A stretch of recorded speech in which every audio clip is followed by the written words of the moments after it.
ایڈین سے میں ہوں آکاش نیازی۔ کھاریاں کینٹ کے علاقہ میں انتہائی المناک واقعہ پیش آیا، جہاں پر تیز رفتار موٹر سائیکل سوار دو افراد ٹرک سے ٹکرا گئے، جس کی زد میں آ کر 45 سالہ ذکاء اللہ سکنہ ملک پور موقع پر زندگی کی باسی ہار گیا، جبکہ 45 سالہ بنارس سکنہ ملک پور شدید زخمی ہو گیا۔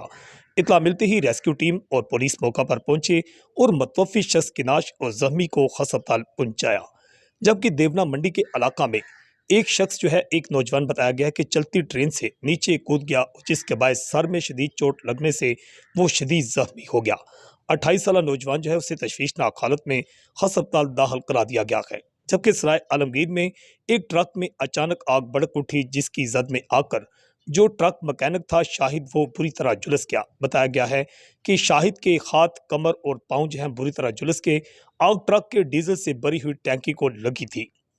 افسوسناک واقعات کا سلسلہ جاری ہے۔ ایڈین سے میں ہوں آکاش نیازی۔